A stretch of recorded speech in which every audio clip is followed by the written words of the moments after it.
He has by far the best bagel place in all of New York City. In the world.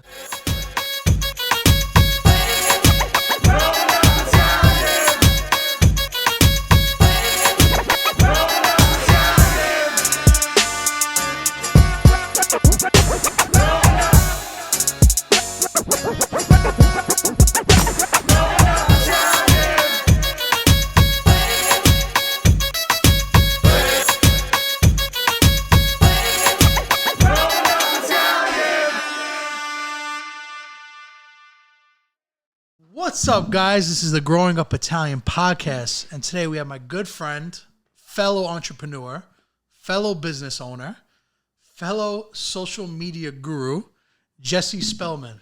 What's going on? What's going on? I'm here with my boy Sabino. What's up, bro? Nothing much, bro. Thanks for coming in today. Yeah, of I know you're a course. busy guy. You too. So, we got to make For time. those of you that might not know Jesse, he has by far the best bagel place in all of New York City. In the world. In the world. I'm There sorry. you You're right. Gotta correct that one. I said in New York City because it's understood that the best bagel comes from New York. So that comes from New York, right? The best in the world. So let me ask you, being the bagel guy himself, why is it that New York has the best bagels? Well, if you've been making something the longest, you're going to be the best at it, right? So the bagel originated in New York. That's why we're the best at it. We got the hard workers that put the work behind it to make it the best. Mm-hmm. I think that's really what makes it, above all others.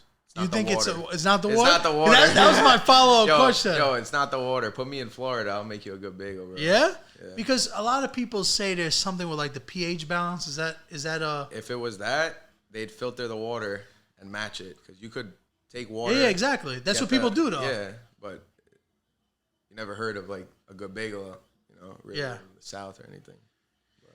So whenever there's like an argument about the best bagels, for some reason, Montreal always gets thrown. Yeah, into the conversation. I mean, they make a different style of bagel. I kind of like refer to it with my friends as a pretzel bagel because it has like a huge hole in the middle.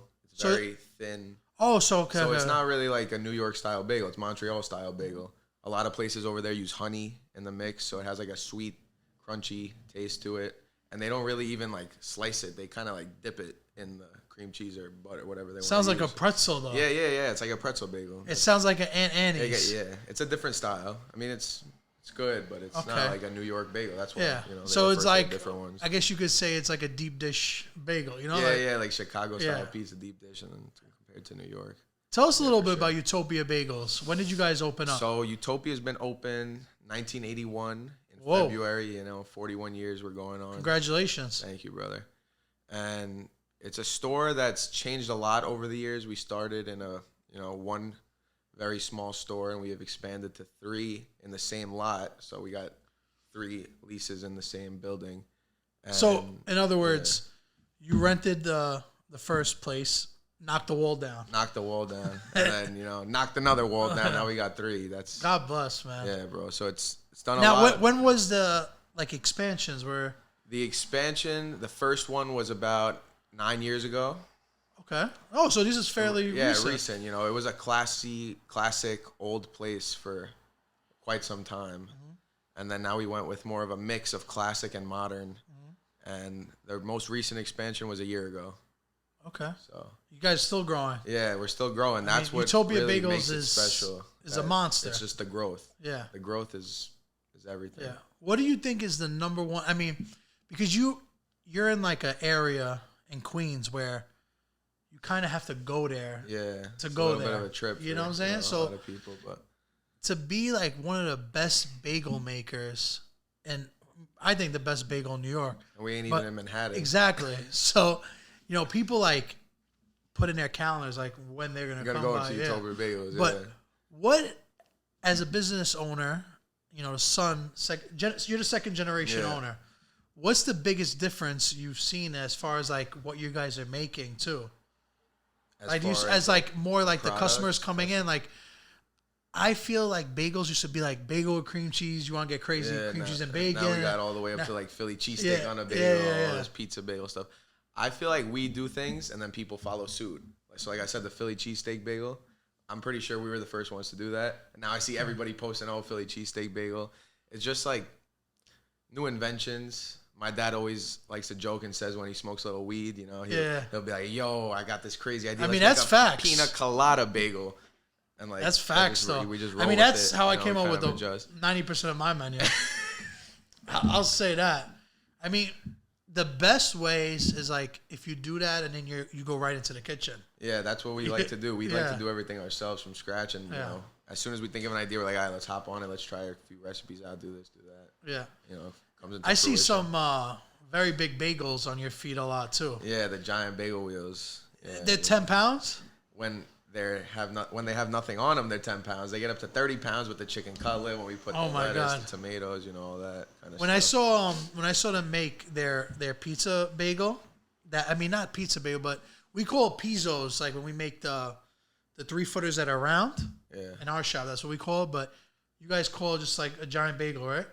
What with the giant pizza bagel? Yeah, giant bagel pizza wheel. But what I'm saying is like when we make it, it doesn't have as much dough as you. Yeah. And yours is like, bomb. You know what I'm saying? 10 pounds of dough. Yeah. So ours more like a flour bread style, like a ciabatta that's round.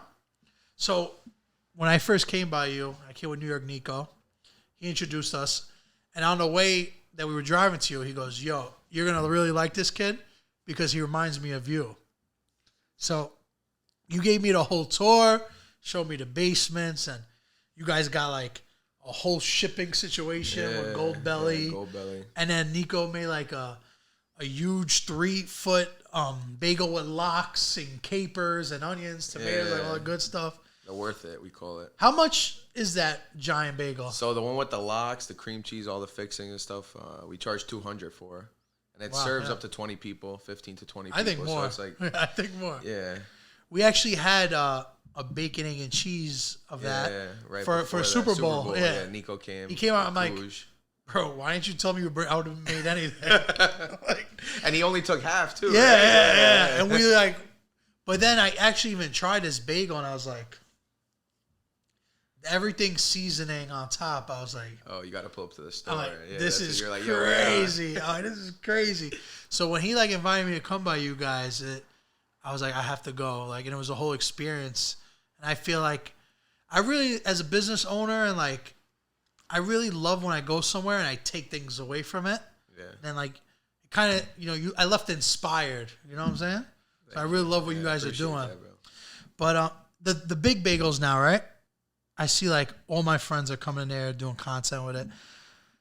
As far as customers, how far in advance do they need to order this? We usually tell them 24, 48 hours in advance because you got to remember, we're leaving this in the refrigerator, so that's how it gets so doughy. You got to, get the fermentation of the dough. You actually were telling me when we were doing the tour that people like don't own as much refrigeration as you guys, and that's why. That's a big thing in bagels and any dough. Actually, is the refrigeration, the fermentation of it. And, a lot of stores in the city, they have these small stores. They're not able to have 2-3 refrigerators just for their bagels. Walk-in boxes, not regular refrigerators. Meanwhile, you guys have like 2 different baking situations. Yeah, like you have a whole factory. Yeah, you have like this oven for shipping, this oven for customers in store and retail. It's really a blessing, man. Yeah. And you're fairly young too, bro. Right? How old are you? I'm 21. I mean, I've been working at the store for 7-8 years. 21. Yeah. So when did you officially become an employee to Mr. Scott? I mean, when I was 15, I was working like 30 hours a week. Sounds like us, right? Yeah. My sister's behind the camera now, but I remember when like I got my first cell phone. I like, you want it? You gotta pay. It's fun, but now I don't pay for my cell phone because I'm on a family plan. But back then I did. Yeah. So, and like I used to work for $10 a day, bro. Bro, don't even get me started with that. My dad was paying me $10 a day. I went up to him. I was like, after like 6 months, I was like, bro, I gotta get a raise. He was like, you're not gonna make that money anywhere else. I was like, word. I was like, all right, I quit. I went to the pizzeria next door. I was like, yo, how much are you gonna give me to work? Like become a delivery driver. I worked a couple weekends. Did they like get along with your dad? Yeah, my dad actually used to manage a restaurant for them in Astoria like, back in the day, help him out. But I was like, because I tried doing some shit like that too, where I went to a construction guy, construction, imagine, and I'm like, yo, let me work for you, right? And I was like 18, 19, right? And they're like, go work for your dad. Don't be stupid. You know what I mean? So like, I mean, my dad was okay with it because he didn't think I was gonna make as much money. And then I showed him. I was like, yo, look, I'm making like almost double. And then he was like, all right, like you know what you're worth. Like you learned that lesson. Like, you know, he wanted to teach me a lesson out of it too. Yeah, that's good though. Yeah, it was good to to learn. It's good to get in other situations too. Not always work with the family. With me, when I was making $10 an hour, I was also paying the workers. I don't know how this happens. I wasn't getting paid $10 an hour. I'm sorry, I was getting paid $10 a day. Oh, okay, right. And then I'm paying these guys like $600 at the time. $650. I'm like, whoa, hold on. Why are they? And I'm doing the math. Like back then, like $7, $8 and whatever the situation was. And I'm like, yo, I just want a fair wage. You know what I mean? And then it was like I was at a certain age where I was like $300 a week, and I was like, I'm balling. You know, I felt like 300 was a million. The same thing. Yeah, for real. Me too. What? So do you think that was like the major thing that got your dad's respect by like breaking away? I think so. I think he realized like my work ethic and like what I wanted to really do, and that's a big thing that like probably both our parents. Yeah, taught us work ethic. I think for us too, I guess we could say that the reason we really got the respect was when we broke away too. Yeah. Because like. We opened up another place and we both went. Yeah. And we got it like so popping. It was in like a area in Queens and like a different neighborhood in Williamsburg. Here's popping, right? Yeah. We were in Maspeth, right? So in Maspeth, it's like you really got to drive everyone there. So I remember I was like making these crazy sandwiches and I was like, yo, that sandwich is so crazy. We sold 20. Like I'm calling my dad. He's like, 20? We sold 80. I'm like, yo. After 2 years of that, I'm like, yo, I'm done. Like, I can't do these 7 days a week, 70 crazy hours shifts. A week. Yeah. You know, like just to pay the bills and have something left over. And so when you got a store over here, that's in Brooklyn, you know. But I really love the craft of sandwiches. So like, I never hate on someone that's doing what I'm doing, because I feel, one, I'm so different from everybody, but two, like, if you could learn from each other, there's enough for everybody. Yeah, take a little here, mix it with your style. That's it. Yeah, it's good. You guys also do like that food cart, like that food truck. The food truck is the right thing. Food truck. Now, like, how do you go about like booking that? We just get a lot of emails, inquiries. Right now, we're doing a lot of the New York Presbyterian hospitals for doctor and nurse appreciation. Huh? So right now we're really doing private events. We don't have like an official street spot yet to sell in the street. We have one, but we're really busy that we're not at it. Yeah, we're doing events, weddings, bar mitzvahs, parties, stuff like that. Everybody loves bagels. Yeah. At the end of the party, when you're drunk, you're like, oh, let me get a bacon, egg, and cheese. Yeah. We got grills on the car. Yeah. Oh my God. Yeah, we hook it up. It's not just bagel with cream cheese. Yeah. What do you think is more popular now, bacon, egg, and cheese or bagel with cream cheese? Definitely bacon, egg, and cheese. Yeah? Yeah. That's like the number one. I feel like years ago, bagel spots were more cream cheese. Yeah, cream cheese and butter. Now everybody's seeing it as not just breakfast, but lunch too, midday. Yeah. People get bacon, egg, and cheese at 5 o'clock. Yeah. How much you guys sell bacon, egg, and cheese for? Right now, it's $5.99.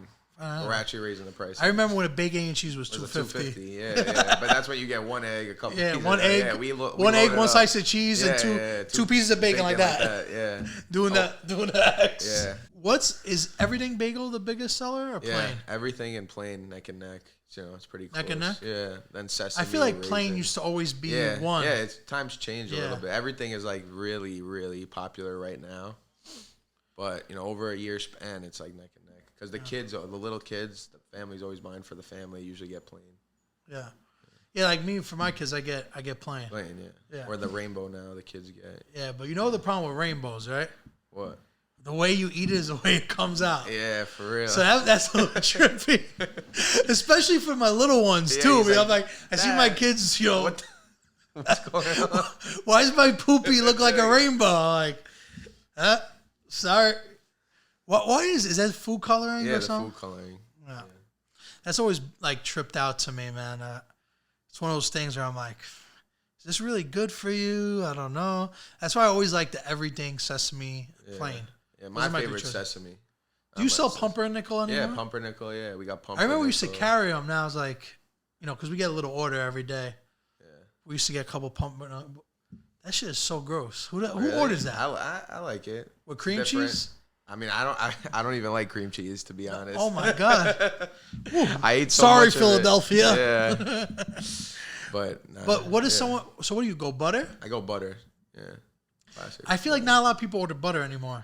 Yeah, it's more cream cheese and like these crazy cream cheeses. Like, because I feel when I started working in a deli 15, 16 years ago, the biggest thing was roll with butter. Yeah. Bagel butter.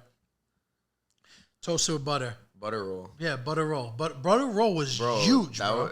Butter roll with Snapple was like a big thing. Yeah. At the deli. Yeah, or butter roll and coffee. Arizona. Yeah. Butter roll. Yeah. Let's talk a little bit about the social media stuff you guys are doing. Yeah. Complex.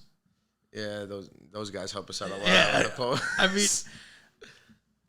I remember a week span, I'm like, Complex posts you guys like 2-3 times. I'm like, yo. The official breakfast at Complex. Utopia Bagels. Official. Yeah. That's how you know it's real. Official. But, it's funny. When you look at like Complex's newsfeed, it's like every like A-list celebrity in the world and then Utopia Bagel. I'm like, what the heck is going on? How does this match? Like, you know what I'm saying? Like, you're showing like Will Smith smacking Chris Rock, Kanye West texting people, and Kim Kardashian. And it's just like a Utopia Bagel for breakfast. How you doing? Well, like, how do you explain to all our listeners, like, how is this dynamic happening?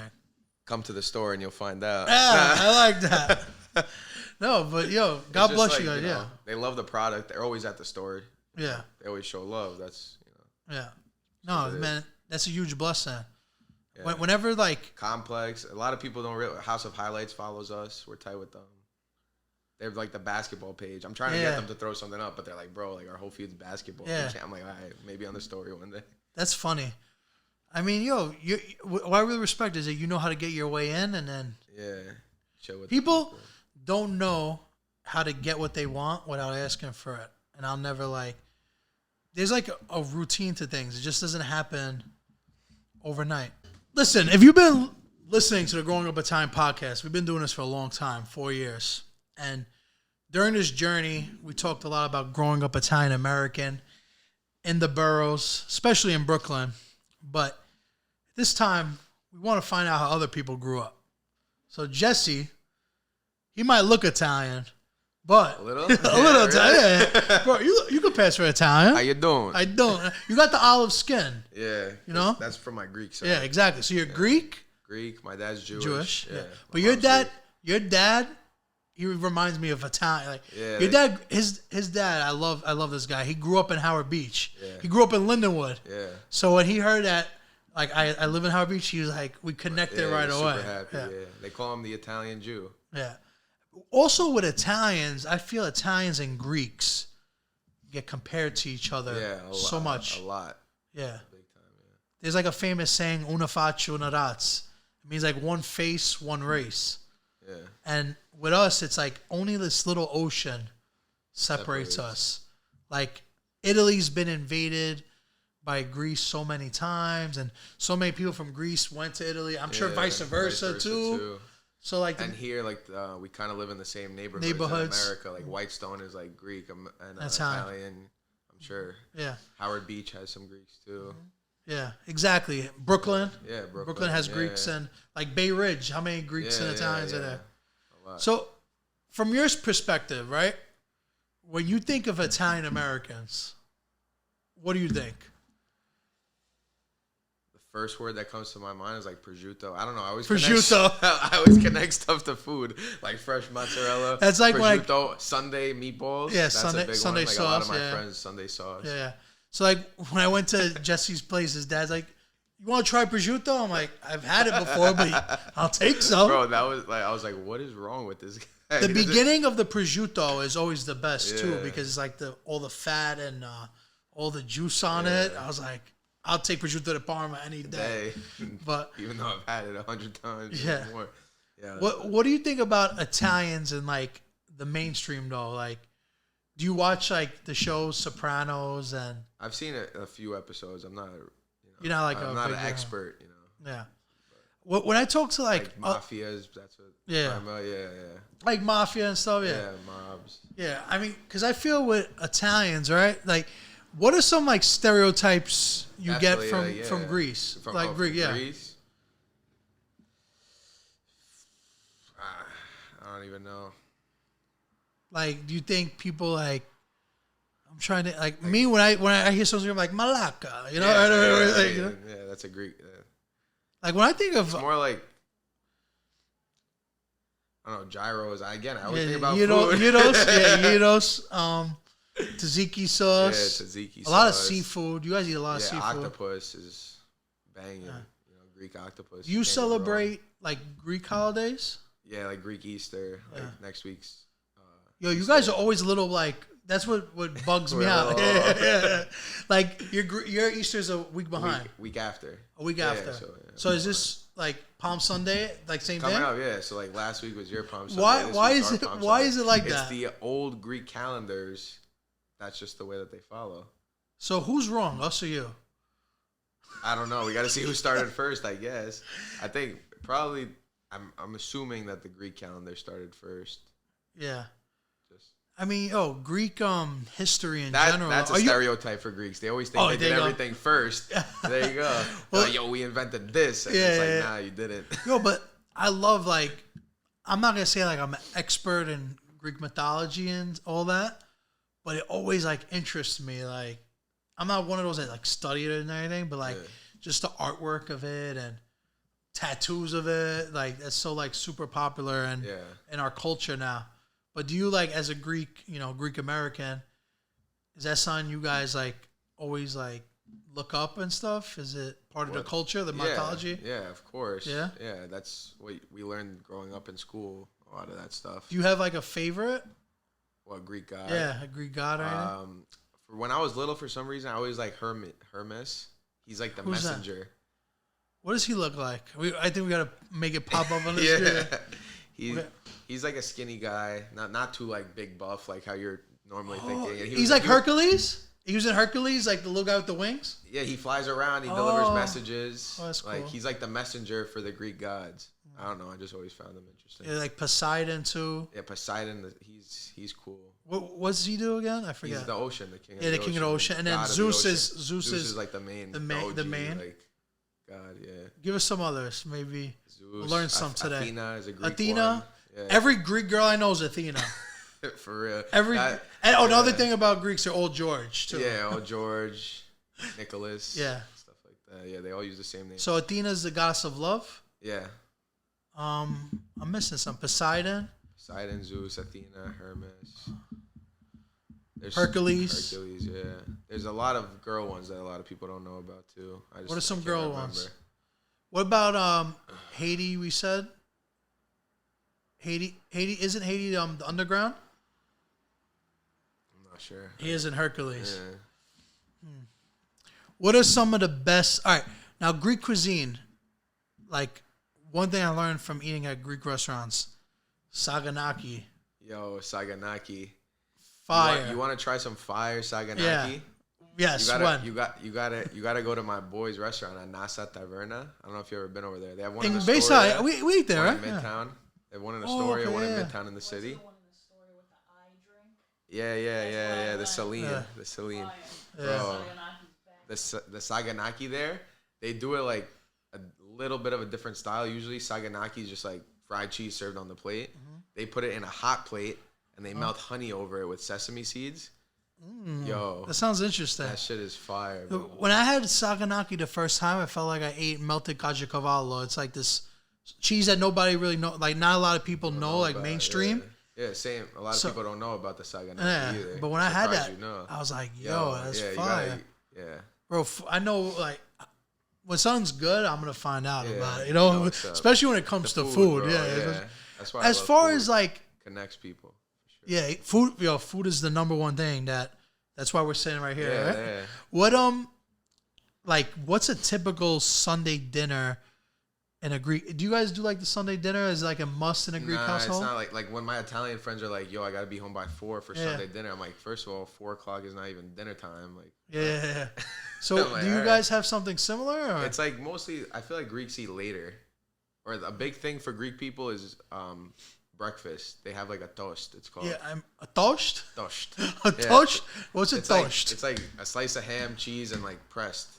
Like a grilled cheese with ham, pretty much. But like, actually, then they go to sleep, and then they have their like real like lunch. It's like a snack, I guess. But that's like a big thing. No, it's mad funny because we have like a same thing on the menu. We call it Italian toast. So there you go. Yeah, there you go. Exactly. But I mean, another thing. I don't want to sound crazy, but when I think of Greeks, I think of diners.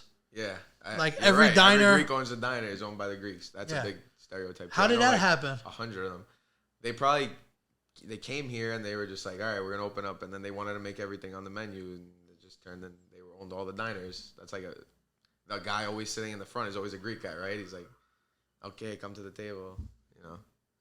It's just a big Greek thing. A lot of my friends own diners, like a lot, like more than you would think about it. I think I know, because every Greek person I know, like, they own a diner. Yeah, they own a diner. Spot. Yeah. Gyro spot, you know, diner, bagels too. I know a couple. Yeah.